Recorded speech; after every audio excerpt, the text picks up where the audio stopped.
Hi, this is Matt from tracymatt.co.uk, and courtesy of our friends over at Expansis, we're taking a look at the Mobinnova ICE phone, which is a new Windows Mobile smartphone and a pretty new make, not one that we've actually seen before. So we're going to do a quick unbox, have a look at the device before we actually go ahead and we'll do our written review. Pretty standard sort of affair for the box design. It's quite attractive and will sit quite nicely on the shelf and look the part. Inside we have your usual arrangement with the phone sitting right on top, and we'll look at that in more detail in just a second. Let's just have a look at what else we have in the box.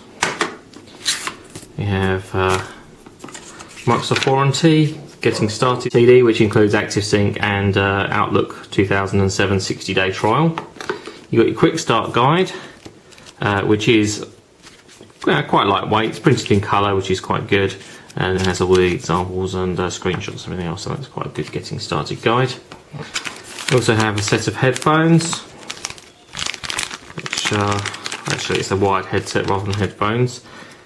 We have a mini USB style connector on one end. It's not quite the same as the HTC standard mini USB. It's a little different. We have an inline microphone with push button and volume control, and then we have the headphones on the other end. Nothing terribly exciting about those. They are quite cheap and cheerful, I think is probably the best way to describe them. Not sure how good they sound, but unfortunately, because of that mini USB connector, you will have to use either the headphones supplied or you're going to have to get an adapter. Also have a standard USB to mini USB cable to sync and charge. We do have a case, which is magnetic flap style, and the phone will just actually sit inside, and there is a clip and a belt loop if you like cases. I'm sure you'll be delighted with that. And then finally we do have the charger, which is a standard mini USB style charger, and it has an adapter in the box for Europe as well as being able to work in the UK. So let's have a look at the ICE phone itself and just peel off the front cover there. First thing that strikes you about it is actually quite long and obviously quite shiny. It is reminiscent of the Samsung Omnia, certainly in my mind, and also that's kind of backed up with the display. It is a 3-inch display and it is 240 by 400 again, which is similar to the Omnia. Forward facing VGA camera, and then we have this touch panel area down the bottom here, which I'll show you in just a moment when we can power up. But this is another little display, which is an OLED display, 128 by 96 pixels, and so this touch sensitive area will actually change depending on what is on screen. The green and red phone keys for send and end. On the top we have a power button. We also have a mute button, which is unusual. Let's just push down the power button and hopefully power up. There we go.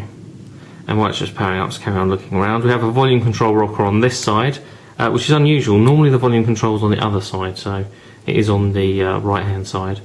Up and down volume control rocker. There's a dedicated button there for the camera, and then below that we have a flap over the micro SD card slot, which will support SDHC. Nothing really to speak of on the bottom. There is a little hole there, which is your microphone, and on the other side we have a cover over your mini USB connector. So that's that there. On the back we have a 3.1 megapixel camera, not bad, with speakers either side, speaker grills either side. And the back cover pops off. The whole thing actually doesn't, although there's a line across here, the whole cover actually does lift up, so that's included. So don't try and get the middle portion out only, the whole back cover comes off. There is a reset button inside, underneath. Again, I've mentioned this on another device recently. I think if you're going to remove the back cover to get to the reset button, you may just as well pop the battery out. I think the reset button is therefore pointless. If you can have a reset button, I'd rather see it on the outside where you can use it with the stylus. There is the space there for your SIM card that goes in just there, and obviously the battery is there included on and in place. Cover pops back on. Stylus sits in the top here. It is telescopic. It is pretty tiny. and it's very, very pointed. I've not seen one quite like that before. It's quite sharp. It's very lightweight, and well, to be honest, I've got reasonably large hands, and it feels like I'm going to break it, so that's probably one of the sort of downsides already of this particular device. But carry on having a look. As we get into the front here, we cancel. I do not have my SIM card installed.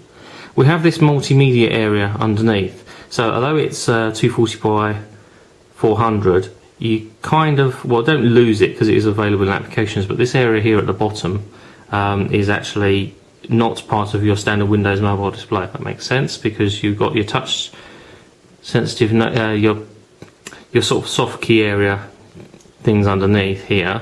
Then below that we also have shortcuts for telephone, applications, multimedia, settings, and today. So we want to hide that. You do have a nice setup for the home screen with some custom bits and pieces in here. We've got tap to add your friends, obviously the getting started still on there, and then we have the weather on the behind. And say this touch area here, we can look at their built-in today screen, which tells us that well, it's currently set up for Type A. It tells us the day, the time. It's obviously wrong, and that's all set up there. It will also tell us if we've got missed calls, text messages, and calendar events. We've got a multimedia button. We can obviously go into the camera, Windows Media Player, FM radio. This does have obviously a built-in FM radio with RDS. Pictures and video. We can go back. We've got our applications, and we've got a couple of applications that have been already stored in there. I would imagine that this is customizable. And then obviously we've got the telephone. Now each time I'm tapping the screen, there is actually haptic feedback, a little vibrate from inside, which is quite good. It doesn't last too long and it seems pretty accurate.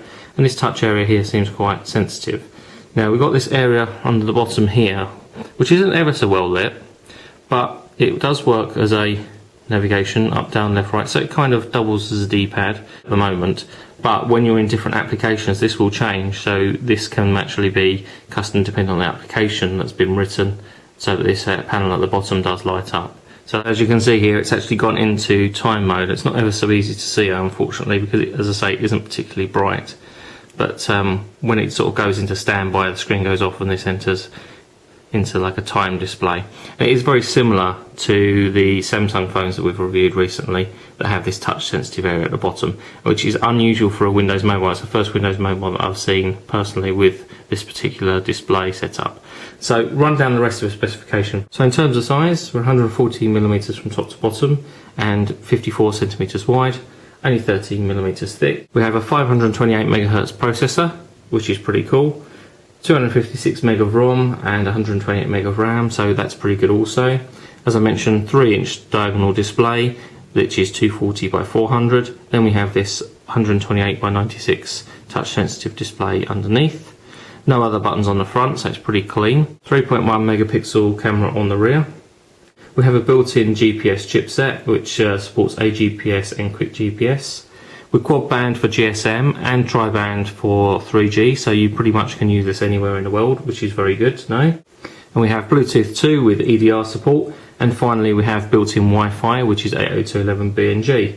So overall, I'm initially quite impressed with the design of the Mobinnova ICE phone. I must say thanks again to Xpansys for allowing us to use this review unit, and our review of the ICE phone will be online shortly.